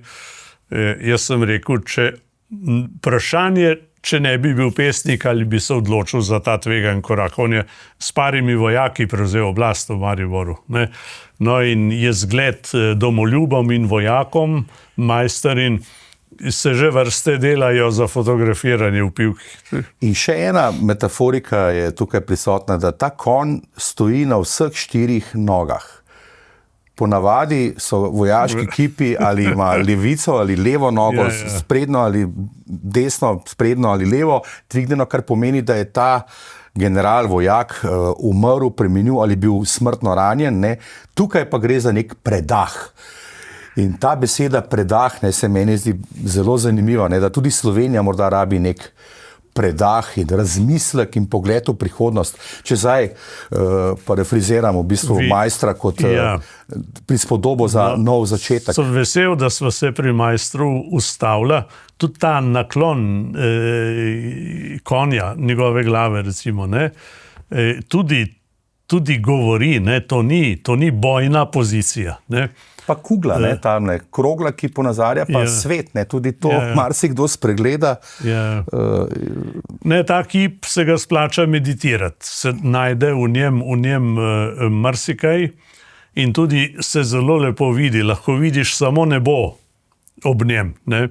In jaz sem vesel, da je ta zadeva uspela. Tudi sem vesel, da je bil tukaj admiral Witkoff, ne, ki je rekel, da bo z veseljem prišel še v Slovenijo.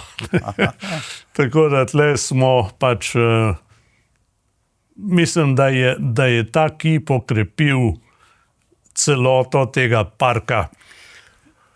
Ampak vi ste pobudnik, ne, te akcije. Kako pravzaprav ste izvedeli, da obstaja v nekem depoju, v temi, skrit oziroma dvojnik, oziroma kajti 2 kipa sta, en je ta original, tisti prvi je pred Ministrstvom za obrambo. Tisti prvi je bil pripravljen, je bila moja ideja, da se zahvalimo Ameriki za mednarodno priznanje.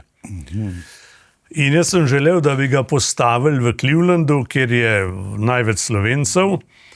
Pa so naši rojaki rekli, da bi radi imeli Slomška. Jaz sem rekel, Slomška pa nimam. Ne?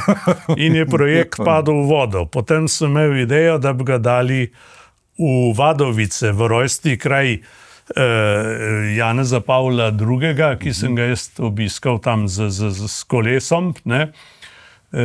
Ampak njegov naslednik, kardinal Živiš, nekako ni videl pravega motiva. Jaz sem imel idejo, ker je tam velik prostor pred cerkve, da bi bil tam en tak park hvaležnosti Janezu Pavlu II. In Poljaki bi razumeli ta kip, Maistra bi razumeli. Ne? Ja. In nekako se nisva zmenila. No, potem je pa minister za obrambo Janez Janša iskal. Ne? In se je rekel, Tlele je na razpolago eden, 2 kipa pa veljata za original. Potem smo odlili naslednjega, ampak ker ga nismo mogli torej na nobeno to vrstno močno lokacijo dati, je bil 30 let v eni šupi, skratka nekje deložiran. Ne? Pa sem jaz enkrat, ko sem šel obiskat ta muzej in sem gledal tisti prostor, se rekel, Mejdun, tlele bi pa bilo pravo mesto za enega in je vodstvo muzeja to, bi rekel, zagrabilo in da ne rečem, v kratkem času poskrbelo za postavitev, ki je z arhitekturnega oziroma umestitvenega vidika nimam. Jim lahko samo čestitam, da so to tako naredili, kot so. Ja, gospod Boštjančič Janko, ne, ki je direktor, je imel tudi veliko prstev vmes potem. Ne. Ja, sej, njemu sem to povedal. Njemu sem predlagal in on je bil takoj za. No, se tudi sama izvedba proslave je bila zelo zračunana, ne, da ste bili tokrat ne v senci, tako, ampak dejansko dobesedno. Ne. Ja, lejte, tam jaz sem navajen, da v tem parku tečejo zadeve tako, kot je treba. Tako, ne. Tudi minotaža je tam delovala. Ne. Na naši državni proslavi ni. Ne. Še morava še malce v slovenski prihodnosti. Vi ste povedali, zanimiv stavek na koncu govora je bilo, ne, da moramo paziti za našo biološko in kulturno prihodnost, če sem si prav zapomnil vaše besede. Ne. Preživetje. No. Pardon, vemo, stara se populacija, nataliteta je že skoraj da na kritični točki, če ne že so malce podkritično, na kar opozarjajo tudi številne raziskave znanstvenikov, tudi na inštitutu Jožef Stefan, ki imajo trdne dokaze za to. Pa to ni problem samo Slovenije, da ne bo pomota, to je vseevropski problem postal, panevropski bi lahko rekli. Ampak Slovencev nas je malce manj, kako recimo nekih Nemcev ali pa Angležev. Ne. Imamo drugačne predispozicije, če smem tako reči, ne, trenutne. Jaz sem se z vprašanjem demografije srečal v družbi mojega mentore na Urbanističnem inštitutu, ki je že konec 70-ih let. Jaz sem se tam zaposlil leta 75, on je bil demograf tudi in on je zračunal projekcije, kako bo. Jaz sem za številke, ki jih danes beremo, slišal tako rekoč že pred 50 leti, ne? In več, tako rekoč, ne? On je takrat opozarjal, zelo težko, zelo počasi ti lahko s politiko vplivaš, da se začno trendi spreminjati. Ne? In lejte, ljudje se ne zavedajo, da je bilo v zadnjih 2 letih rojenih samo okrog 9000 Slovencev, z drugimi vred pa 16700, nekaj tazga. Ne? Ampak mene zanimajo zdaj Slovenci. Ne? In 9000 pomeni 4500 približno potencialnih mater. Ne? Pa vemo tudi, da vse je en procent, ki ne more roditi in tako naprej. Ne? Čez 25 let se ta številka prepolovi, ne? Bo samo še 2250 mater. Ne? In mi lahko biološko zmrznemo, če se ne bomo zbudili, do konca tega stoletja. Pa bodo še kje znali zapeti na planincah, pa kakšen valček bodo zaplesali, ampak mimo postali arhiv ali folklorna zanimivost. Ne? In jaz bi rekel, veste, se spomnim, ko je dr. Lojze Gosar, ki je bil sin znanega in bi rekel, posebnega moža dr. Andreja Gosarja, od katerega je Kardelj prepisoval ideje o samoupravljanju, pa jih je malo narobe razumel.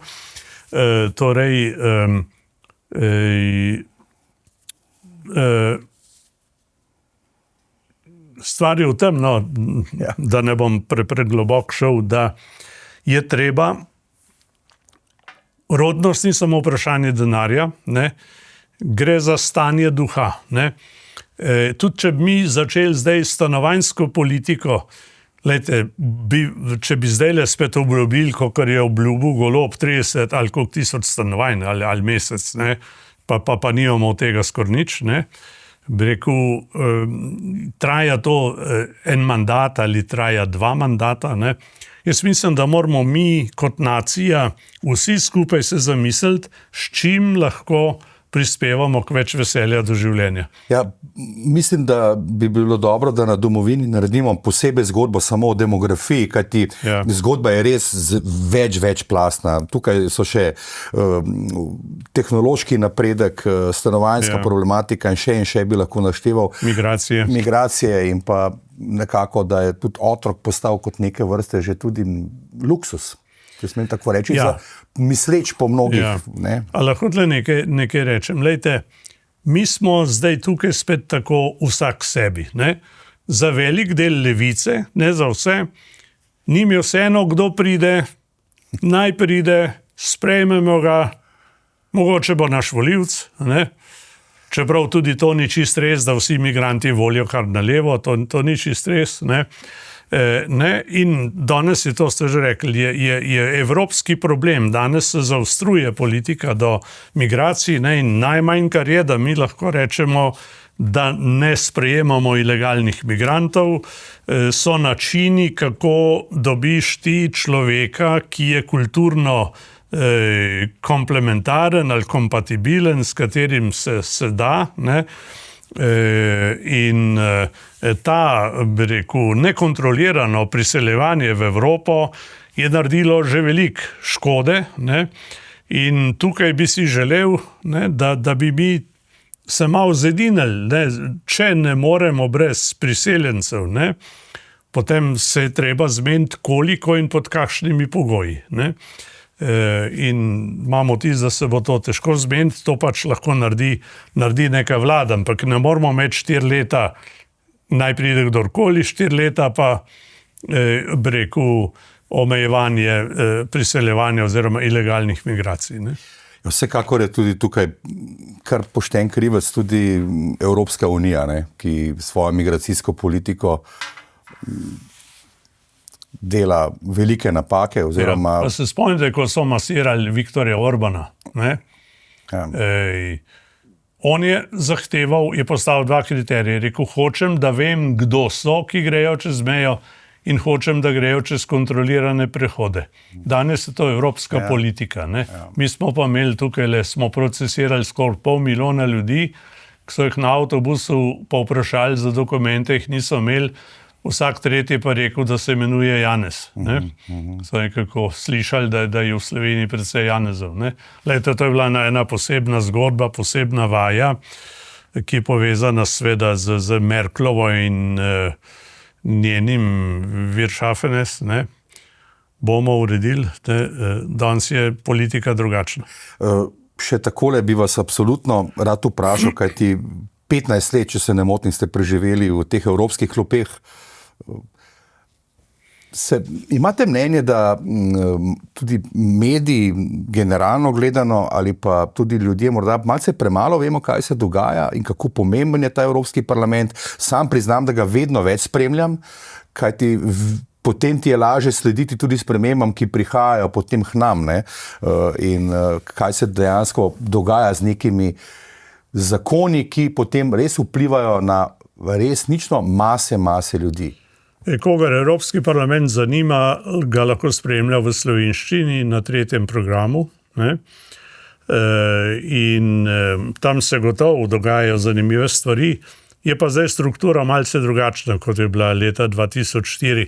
Ampak še to bi rekel, lejte, neresno obravnavanje migracij, vprašanje kulture, identitete in tako naprej, dejansko krepi tako imenovano desnico. Glejte, kaj se dogaja v Nemčiji, kaj se dogaja v Franciji.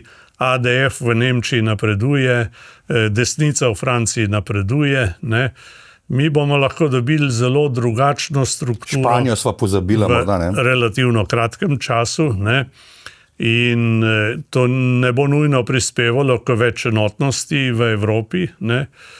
In tudi to je eden od razlogov za to, da se nekatere stvari zmenimo. Ne? Kadar je kriza, je dobro stopiti skupaj. Ne? V Svetem pismu piše, razdeljeno kraljestvo propada in mi delujemo kot razdeljeno kraljestvo. Še ena zgodba, ki sem jo zasledil po družabnih omrežjih, ki seveda lahko krojijo tudi kariere politikov v končni fazi in jih, ne, dobesedno. V Ameriki smo vajeni, ne, da vsi predsedniki rečejo God bless you, ne. Pri nas pa, ko rečeš, ne, blagoslovi Slovenijo ali pa ne, Bog pomagaj Sloveniji ali pa karkoli v tem stilu, ne, si pa takoj ožigosan, ne, za tistega, ne, krščanarja, ne, in da ne bom zdaj o kakšnih slabšalnicah tukaj na glas razlagal. Ampak ker sva že omenila Billa Clintona, ne bi se rad spomnil, to ni čista anekdota, je zgodba, ne. Ko je on pozdravil na koncu in je rekel God bless Slovenija, ne? Prevajalec, ki so ga Amerikanci sami najeli, da bo vse v redu, se mu je zataknilo, se mu je zgodila samocenzura in tega ni mogel prevesti. Ni prevedel. Pol je še rekel God help Slovenija, tudi tega ni mogel prevesti. Ne? Taka je bila samocenzura, ne? Ker pač Bog je bil izgnan iz javnega prostora. Zataknilo se je Slovencu. Ne? Slovencu se je zataknilo. Ne? Jaz sem to zgodbo precej natančno preučil in vem, kako je to bilo. In zdaj pa je to postal normalen pozdrav. Ampak pri njih je to, kot da bi rekel dobro jutro, ne? Ali pa nasvidenje. Ne? Na koncu, ne? Torej pri nas pa je tudi to tako ideološko vprašanje. Ne?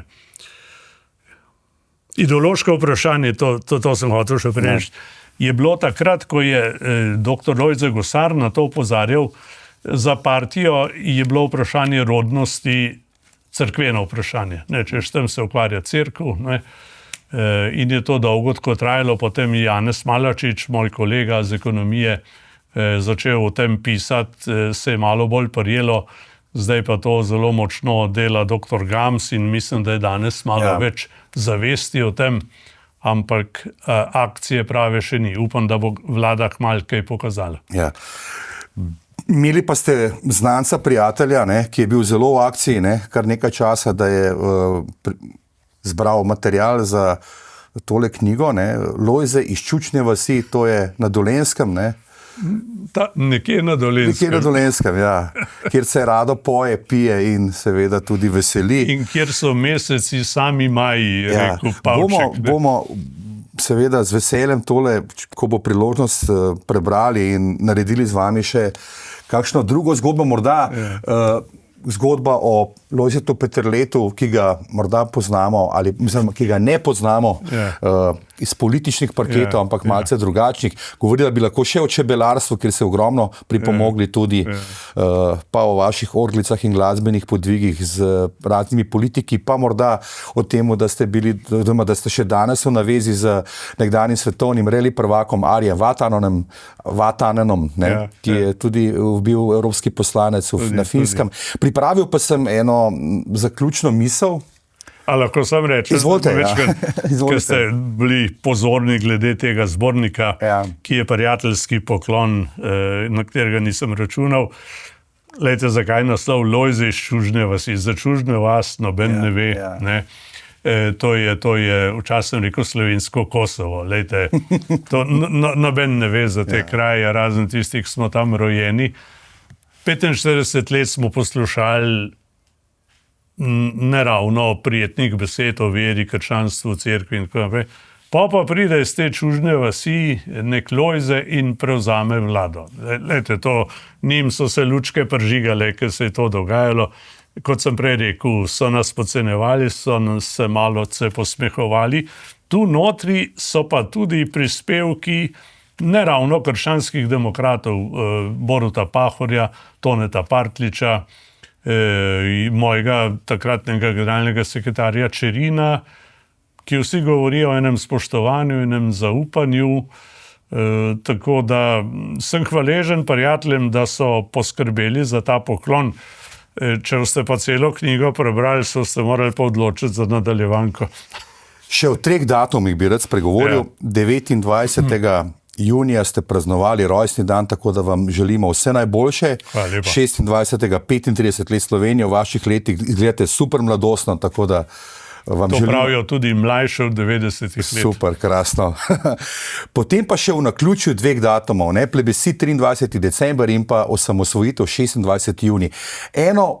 Vse je v obdobju, vemo, pred Božičem družine se dobivajo skupaj, familiarno je vse toplo, prijetno, družimo se. 26. pa vse bolj sproščeno, otroci so rešeni šole, počitnice, dopusti, vse je bolj nekako odprto. Je to naključje, ta dva datuma? Če izvzamemo za vaš rojstni dan, na kar niste morali vplivati. Jaz ne dam veliko na naključja. Pravim, da so se karte zlagale. Ne?